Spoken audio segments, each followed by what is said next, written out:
자, 아주 중요한 그림입니다. 이 그림을 앙드레 코스톨라니의 달걀이라고 합니다. 각 구간마다 어떤 곳에 투자를 해야 하는지 이 그림은 설명하고 있습니다. 이 사이클은 게임 창시자가 만들어 놓은 것입니다. 바로 자기 자신의 승리를 위해서 그렇게 했습니다. 매번 이 사이클에서 게임 창시자는 상대방이 다 털어놓은 어떤 그 자산들을 헐값에 가져가고 그런 하강 국면과 상승 국면을 통해 돈의 가치를 다시 리셋하는 것입니다. 매번 이 사이클이 돌 때마다 게임 창시자들은 자본이 몇백 배로 늘어나게 되는 거죠. 헐값 자산 아주 헐값에 사고 다시 자산의 가격이 오르면 시장에 비싸게 팔고 뭐 이렇게 하는 겁니다. 간단하죠? 근데 우리는 늘 느리게 움직여서 희생양이 되곤 합니다. 자, 만일 이 그림을 알고 사이클의 흐름을 조금만 빨리 안다면 그리고 행동한다면 크게 당하지 않고 지켜내거나 아니면 같이 좀 재미를 볼 수도 있을 것입니다. 아까 제가 이 그림을 왜 앙드레 코스톨라니의 동그라미 혹은 원 이렇게 안 하고 달걀이라고 했는지 기억하십니까? 위아래 뾰족한 형태 집중해서 보십시오. 이 부분은 그 커브의 어떤 극지점입니다. 그래서 상당히 속도가 빠르고 장면 전환이 빠릅니다.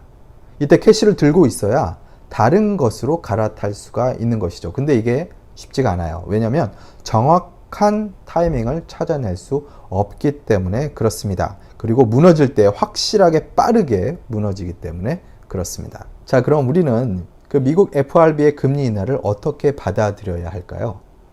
보통의 그 사이클 상에선 금리를 낮춘다는 것은 이제 종이돈이 별로다, 실물 가치가 이제 좋다라는 신호를 주기 위한 것입니다. 이 얘기는 다시 말하자면 우리가 돈을 엄청 풀 건데 그 공짜 돈 이용해서 빨리빨리 투자해라 이 얘기죠.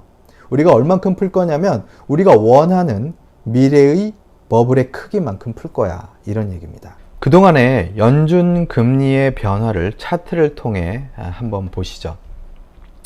먼저요, 2008년도를 한번 보시면 좋을 것 같습니다. 그때가 아마 중요한 비교점이 될 수 있을 것 같아서 그렇습니다. 무려 이때는 상당히 많이 이자를 내린 것을 볼 수 있습니다. 이유를 보시면은 처음에 75bp 이렇게 내리고 그 다음에 50bp 내리고 그 다음에 75bp 이렇게 내리면서 점점 내려서 3.5에서 0까지 레벨을 낮추는 일이 이때도 있었습니다. 바로 금리를 조정해서 경제를 살리고자 무던히 노력한 것을 볼 수 있죠. 이때는 75에서 100bp 정도 이렇게 내리는 수준이었다는 것을 우리가 2008년 12월경에 확인할 수 있습니다. 이제 다음 금리 차트를 보시죠. 연준금리는 이제 2015년부터 상승을 시작합니다. 2015년에 25bp를 올렸고요. 2016년에 보시면 25bp를 또 올린 것을 보실 수 있습니다.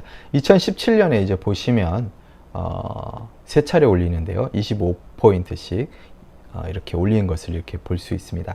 즉 물가가 상승하고 있었고요. 경기가 어느 정도 호전되고 있었기 때문에 이렇게 상승 추세를 보였던 것입니다.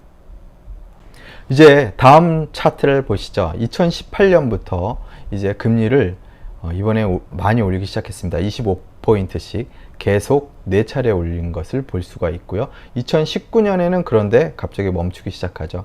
아마도 트럼프 대통령의 압력 때문이 아니었을까 생각됩니다. 그리고 2020년에도 역시 여러분 보시는 것처럼 감소하신 걸 보실 수 있습니다. 2019년에도 25 이런 식으로 디크리스를 했고요. 20년 올해 들어와서 50, 100 이렇게 내린 것을 볼 수 있습니다. 그럼 우리가 지난번 영상부터 살펴보아온 코스톨라니의 달걀의 어느 부분에 우리가 현재 있을까요? 이 부분일까요?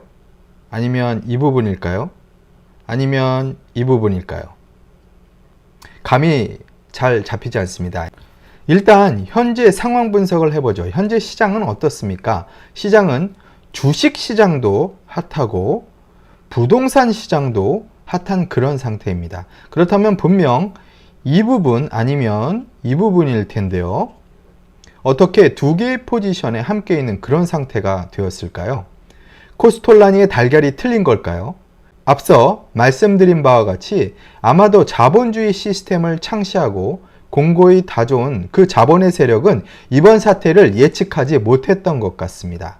원래 계획대로라면 이 부분에서 아래로 금리의 어떤 저점을 찍고 인플레이션을 만들면서 상단으로 올라갈 계획을 하고 있었겠죠. 그런데 갑자기 코로나 바이러스가 뻥 터진 겁니다. 분명 과거의 금리 변화 데이터를 통해 보면 우리에겐 고금리는 없었습니다. 그렇죠? 금리가 최정점에 이른 적이 최근에는 없었습니다. 그럼 왜 이렇게 되었을까요? 그리고 정점에 이른 적이 없다고 해도 최소한 우리가 예전 데이터를 보면, 즉 연준의 금리 변화를 자세히 살펴보면 그 몇 년간에 우리는 경기를 호황이었던가 아니면 불경기였던가 이런 걸 구분할 수 있을 것입니다. 하지만 호황이었던 적이 없었죠. 연준은 계속해서 금리를 유지하거나 아니면 가능하면 인플레이션을 따라가기 위해 살짝 올리겠다는 힌트를 계속 흘렸습니다. 하지만 트럼프 대통령은 연준을 트위터로 계속 압박했습니다.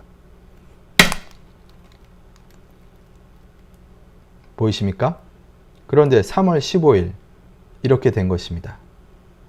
더 이상 내려갈 수 없을 정도로 완전히 눌러버리게 된 거죠.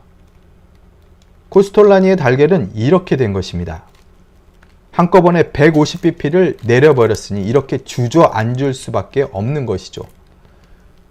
그리고 우리는 이 중간에 아직 어정쩡하게 방향을 못 정하고 있는 것입니다. 넘쳐 흐르는 돈에 출렁이고 있는 중이죠. 이렇게요.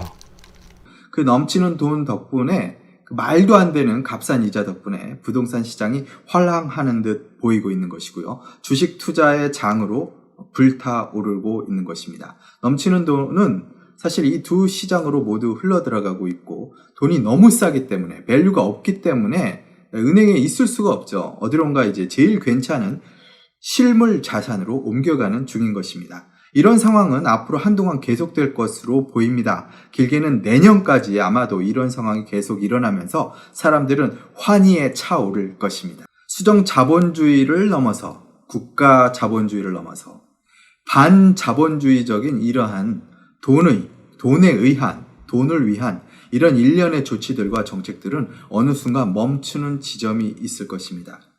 그때 자본주의는 본색을 드러낼 것입니다. 많은 사람들의 자산을 탈탈 털어내고 헐값에 주워가는 일이 다시 있을 것입니다. 영화 타짜를 한번 생각해 보시죠.